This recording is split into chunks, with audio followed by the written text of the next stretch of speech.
Imagine you have a brand new submarine, almost ready to go, and your boss tells you to take a giant saw and cut it clean in half. This wasn't an act of madness. It was the birth of the single most important weapon of the Cold War. This is the incredible story of the USS George Washington, a vessel born from a desperate gamble, which would go on to create the most stable and most terrifying leg of the nuclear triad, forever changing the balance of global power from the moment it slipped beneath the waves.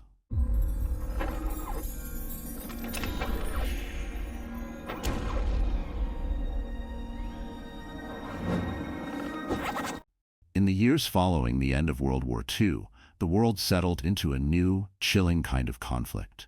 It was a war of ideologies, of spies, and of threats waged under the massive, terrifying shadow of the atomic bomb. The United States relied on its Strategic Air Command, a fleet of long-range bombers, to carry the nuclear deterrent.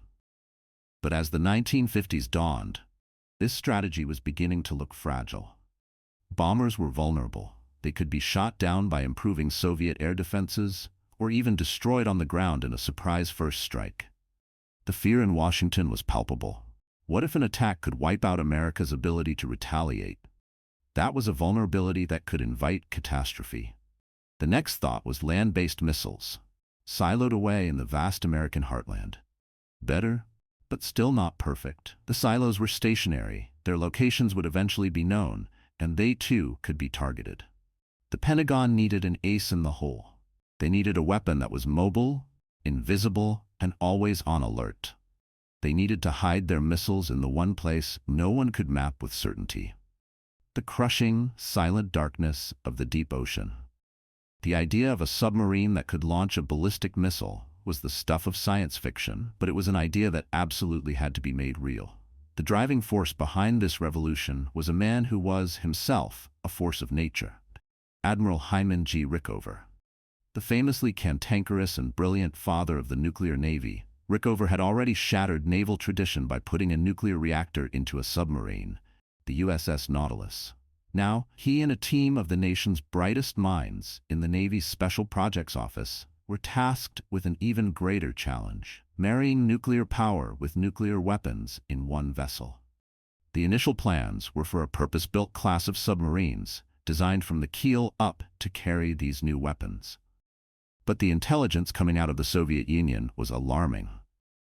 The missile gap, as it came to be known, was a source of national panic. America felt it was falling behind, and there simply wasn't time to design and build a new submarine class from scratch. It would take years, and the nation felt it only had months. A radical, almost insane shortcut was needed. And so they turned their eyes to the shipyard of the Electric Boat Division in Groton, Connecticut. There, sitting on the ways, was the hull of a brand-new skipjack-class fast-attack submarine, the USS Scorpion. Construction was already well underway. But in a decision that must have made traditional shipwrights weep, the order came down from on high. They were to take this nearly complete submarine, a beautiful new hunter-killer, and perform the most brutal form of surgery imaginable. Workers took cutting torches and saws and sliced the submarine's hull clean in two. They separated the bow and reactor sections from the stern and engine spaces. It was an act of violent shipbuilding, a desperate gamble driven by the relentless pace of the Cold War. Into the gaping void, engineers and welders, working around the clock, began to insert a massive, newly fabricated section of hull. It was 130 feet long and contained the heart of the entire project: 16 massive vertical tubes, a steel forest designed to hold the future of nuclear deterrence. This transplanted organ was the missile compartment. Once it was welded into place and the submarine was stitched back together, it was no longer the Scorpion. It was a new kind of creature, a hybrid monster purpose-built for Armageddon. She was christened the USS George Washington, hull number SSBN-598, the world's first ballistic missile submarine. Looking at the George Washington, you were looking at a machine that was packed, from bow to stern, with revolutionary technology. Powering this beast was the S-5W nuclear reactor, a pressurized water reactor that was a marvel of reliability. It allowed the submarine to stay submerged for months at a time, limited only by the amount of food it could carry for its crew. Its endurance was, for all practical purposes, infinite. It created no exhaust, required no air, and allowed the George Washington to prowl the depths in complete silence, a ghost in the water. But the reactor was just the means to an end. The purpose was housed in that specially inserted compartment. The 16 missiles it carried were known as the Polaris A-1. Each one stood over 28 feet tall and weighed nearly 30,000 pounds. Critically, they were powered by a solid-fuel propellant. Previous generations of rockets used liquid fuel, which was incredibly dangerous, corrosive, and had to be loaded just before firing, a process that could take hours. Solid fuel was stable, safe, and most importantly, ready to fire at a moment's notice. Each Polaris carried a W-47 thermonuclear warhead with a yield of 600 kilotons, an explosive force 40 times more powerful than the bomb dropped on Hiroshima. But having the missiles and the submarine was only half the battle. The single greatest technical challenge was a question of location. If you were going to launch a missile from a submerged moving platform and expect it to hit a specific target over 1,200 nautical miles away, you need to know, with absolute pinpoint precision, exactly where you are on the face of the Earth at the moment of launch. You can't just pop to the surface and take a star sighting with a sextant. The solution was a breathtakingly complex piece of equipment called the Ship's Inertial Navigation System, or SINS. It was a collection of hyper-accurate gyroscopes and accelerometers, all feeding data into an onboard computer.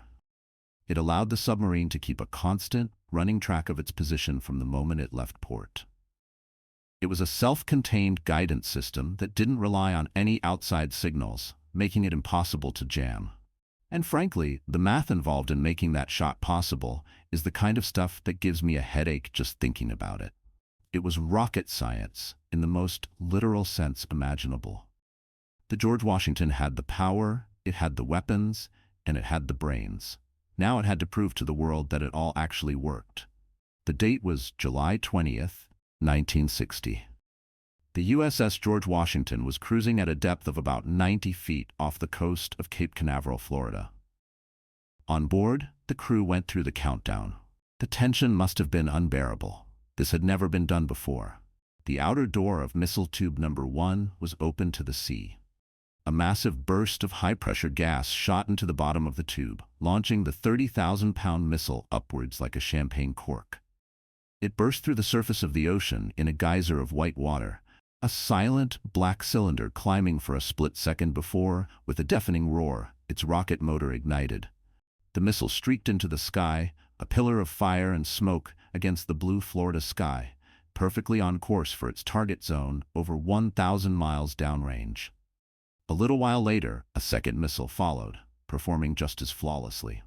The test was a staggering success. A message was immediately transmitted from the submerged submarine to the President of the United States, Dwight D. Eisenhower. It read simply, "Polaris, from out of the deep to the target, perfect." With those few words, the strategic balance of the entire planet had shifted. The concept of the invulnerable deterrent was no longer a theory. It was a reality, patrolling silently beneath the waves. The George Washington had proven it could strike from anywhere, at any time. But proving the concept was one thing. Living the mission, day in and day out for decades, in total secrecy, was an entirely different challenge. On November 15, 1960, the USS George Washington slipped out of Charleston, South Carolina, and disappeared beneath the Atlantic. On board was its blue crew, one of 2 complete crews assigned to the submarine to maximize its time on patrol. It was carrying its full complement of 16 operational Polaris missiles. For the next 66 days, the submarine remained completely submerged, completely silent, and completely alone, setting a new world record for submerged endurance. This was the reality of a deterrent patrol.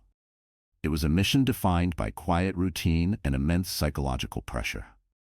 110 men, living and working in a steel tube hundreds of feet beneath the waves, with no contact with the outside world, save for highly encrypted, one-way messages from command. They ran drills, maintained equipment, and stood their watches, all while knowing that they were the last line of defense in a nuclear war. Think about that for a moment. 66 days without sunlight, without fresh air, knowing that your sole purpose is to wait for an order that you hope, with every fiber of your being, never arrives. What do you think would be the hardest part of that mission? The cramped quarters, the isolation, or the sheer weight of the responsibility? At the end of the patrol, the George Washington would secretly rendezvous at a forward base. The gold crew would take over, the boat would be resupplied, and it would disappear again for another 2 months. This relentless cycle was the heartbeat of the deterrent force. The George Washington was the first of what would become a fleet of 41 ballistic missile submarines, known as the 41 for Freedom, that would serve as America's silent, unseen shield for the duration of the Cold War. For over 2 decades, the George Washington performed these patrols with quiet professionalism. Its service was by design uneventful. The whole point was to never be seen, to never be found, and to never be needed. But as the 1980s began, the strategic landscape was changing again. New, more advanced submarines and missiles were coming online. Under the terms of the Strategic Arms Limitation Talks, or SALT, treaties, older systems had to be retired to make way for new ones. To comply, the George Washington underwent another major surgery. This time, its 16 missile tubes were filled with concrete and the launch systems were disabled. Her designation was changed from SSBN to SSN, officially reclassifying her as a fast attack submarine. Her primary mission was over. She was now a hunter, not a strategic bomber. It was in this new role that the submarine, which had spent its life in secrecy, would have its most public and controversial moment. On the morning of April 9, 1981, the George Washington was operating in the East China Sea, about 110 miles south of Sasebo, Japan. It was running at periscope depth in heavy fog. In the control room, the commanding officer ordered the submarine to surface. What they didn't know was that they were coming up directly underneath the 2,300-ton Japanese cargo ship, the Nissho Maru. The impact was immediate and violent. The submarine's massive steel sail, its conning tower, ripped through the hull of the freighter like a can opener. The Nissho Maru was fatally wounded. It began taking on water rapidly and sank in less than 15 minutes. Of its 15 crew members, 13 were rescued by Japanese patrol boats, but tragically, the captain and the first mate went down with their ship. The George Washington suffered significant damage to its sail, but was otherwise structurally intact and surfaced nearby. However, according to official reports, the American submarine did not immediately render aid or participate in the search and rescue. It submerged and left the area, only reporting the incident to the U.S. Navy several hours later. The U.S. government, in turn, waited for more than a day before officially notifying the Japanese authorities. The resulting diplomatic firestorm was intense. The Japanese government was furious over the loss of life, the failure to render aid, and the delayed notification. The incident became a major political scandal in Japan, further inflamed by accusations that the American submarine had been operating within Japanese territorial waters, and that its presence, even as a nuclear-powered vessel, was a violation of Japan's post-war policy against nuclear weapons on its soil. The United States eventually accepted responsibility, issued a formal apology, and provided compensation to the families of the lost sailors. For a weapon designed never to be seen, it was now at the center of a very public and very ugly international incident. After the collision, the USS George Washington was repaired and returned to service. But its long and storied career was winding down. The incident had cast a shadow, and the boat itself was aging. It was one of the oldest submarines in the fleet. She completed her final patrols, and on January 24, 1985, more than a quarter century after her commissioning, the USS George Washington was officially decommissioned. A few years later, she was taken to Puget Sound Naval Shipyard to be dismantled as part of the ship's submarine recycling program. By September of 1998, the submarine that had been born by being cut in two was once again taken apart, piece by piece, until nothing was left. But its legacy was secure. A piece of it does survive. Its original sail, the very same one that was damaged in the collision, was preserved and is now on display at the Submarine Force Library and Museum in Groton, the very place where the submarine was born. The George Washington was more than just a ship. It was a concept that fundamentally changed global strategy. It created the most survivable and therefore most stable leg of the nuclear triad. Its success provided a powerful incentive for arms control, as both superpowers knew that a disarming first strike was now impossible. It was a weapon of unimaginable power that achieved its greatest success by never being used. It was the silent guardian, the first of its kind, and the submarine that, by holding the world hostage, may very well have saved it. The USS George Washington never fired a missile in anger, yet it was one of the most powerful weapons ever created. Its greatest victory was its silence. It raises a fascinating question. Can a weapon of unthinkable destruction truly be a force for peace? Debate that in the comments below. And if you believe that understanding these historical titans is key to understanding our world, then report for duty and hit that subscribe button. The General's briefing room always has an open chair.